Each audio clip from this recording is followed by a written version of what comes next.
Assalamualaikum warahmatullahi wabarakatuh.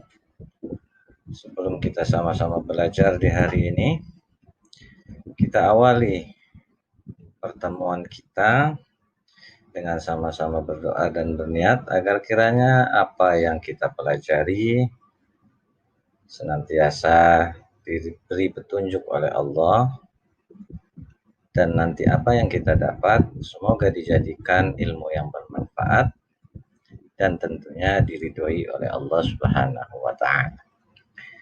Bismillahirrahmanirrahim. Nawaitu ta'alluma wa ta'lima wal ibadata wal istifadata wal hatha ala tamassuki bi kitabillahi wa sunnati rasulihi wad dalalata alal huda wal khair. Amin ya rabbal alamin.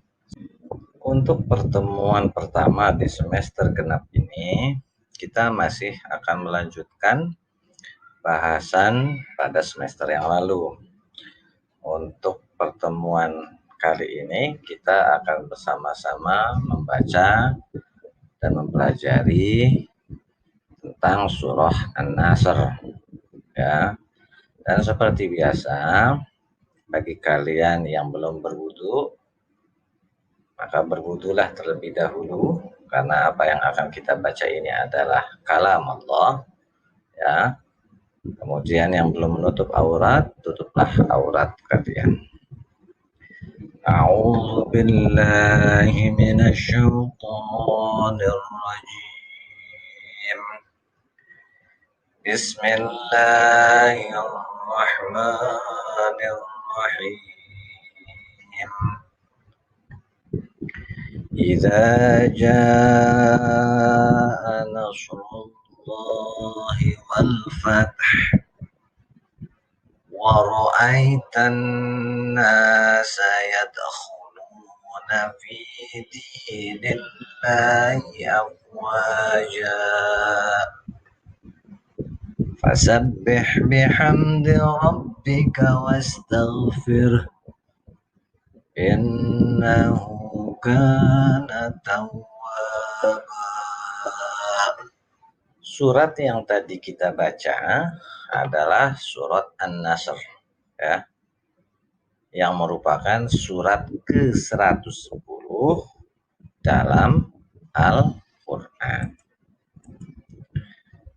Nah, surat ini terdiri dari 3 ayat, ya tadi, idza jaa nasrullahi wal fath wa ra'aitan nasa yadkhuluna fi dinillahi afwaja fasabbih bihamdi rabbika wastaghfir innahu kana tawwaba. Nah, 3 ayat merupakan golongannya, kategorinya adalah surat Madaniyah. Meskipun suratnya tidak turun di Madinah, ya. Jadi sudah terjadinya Fathul Mekah dalam sejarah Islam, itu ada namanya Fathul Mekah, pembukaan kota Mekah.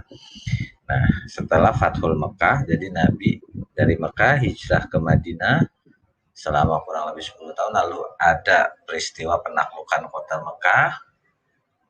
Nah, itu tergolongnya surah Madaniyah, surat Madinah, meskipun turunnya di kota Mekah. Nah, di sini dijelaskan penggolongan surat Makkiyah dan Madaniyah bukan berdasarkan tempat turunnya, tetapi berdasarkan waktu turun, ya. Surat yang turun sebelum hijrah ke Madinah itu disebut surah Makkiyah. Yang tadi Bapak bilang, Nabi diutus di kota Mekah selama 13 tahun berdakwah. Nah, selama waktu 13 tahun itu yang disebut surat-surat yang turun pada masa 13 tahun itu disebut dengan periode surah Makkiyah, karena Nabi masih berada di kota Mekah. Lalu ketika Nabi hijrah, itu maka disebut dengan surat Madaniyah, meskipun Nabi atau Rasulullah itu kembali ke kota Mekah, ya. Di sini dijelaskan surat yang turun sebelum hijrah digolongkan sebagai surat Makkiyah, sedangkan surat yang turun sesudah hijrah disebut surat Madaniyah. Dinamakan surah An-Nasr yang berarti pertolongan karena surat ini membicarakan tentang pertolongan Allah. Jadi bahasa Arab itu Nasr, An-Nasr itu artinya pertolongan. Berarti kalau ada orang yang namanya Nasir, itu berarti orang yang menolong. Ya, Nasr itu artinya penolong. Nah, nama lain dari surah An-Nasr itu juga dinamakan dengan surah Idza Jaa Nasrullahi wal Fath. Ya, ini nama lainnya adalah surah Idza Jaa Nasrullahi wal Fath karena sesuai dengan bunyi ayat yang pertama, juga disebut juga dengan surah At-Taudi. At-Taudi itu artinya surat perpisahan karena nggak lama dari turunnya surah ini itu Rasulullah Shallallahu Alaihi Wasallam yang tercinta berkembali menghadap ke hadrat Allah Subhanahu wa Ta'ala. Karena surah ini juga merupakan isyarat dekatnya ajal dari Rasulullah Shallallahu Alaihi Wasallam yang tercinta. Surah An-Nasr adalah surat yang terakhir diturunkan kepada Rasulullah Shallallahu Alaihi Wasallam, yaitu setelah surah At-Taubah. Jadi tadi sudah dijelaskan bahwasanya surah An-Nasr itu adalah surat yang terkategori surah Madaniyah meskipun turunnya di kota Mekah. Kenapa? Surah An-Nasr ini diturunkannya adalah sewaktu Haji Wada, makanya disebut juga dengan apa tadi namanya surah At-Taudi, surat perpisahan, ya, atau disebut juga surah Idza Jaa. Nah, di sini katakan bahwasanya surah An-Nasr ini turun setelah surah At-Taubah. Nah, menurut Ibnu Katsir ini siapa? Ibnu Katsir adalah seorang ahli tafsir, ya, yang terkenal adalah karyanya yang bernama Tafsir Ibnu Katsir, berpendapat bahwasanya surah An-Nasr ini diturunkan di kota Mina sewaktu Haji Wada. Ya, jadi kalau Haji Wada itu berarti sudah Fathul Mekah, sudah pembukaan kota Mekah. Tetapi ada juga yang berpendapat surah An-Nasr ini turunnya sebelum terjadinya Fathu Mekah. Ya. Kemudian Ibnu Umar radhiyallahu an menjelaskan bahwa surat ini diturunkan pada pertengahan hari Tasyrik. Ya, maka aku mengetahui bahwa hal ini merupakan al-wada. Nah, tadi makanya disebut dengan surah At-Taudi', surat perpisahan. Ada juga yang Bapak pernah baca itu di Syarah Irsyadul Imdad, itu ketika surah surah ini diturunkan, itu bahkan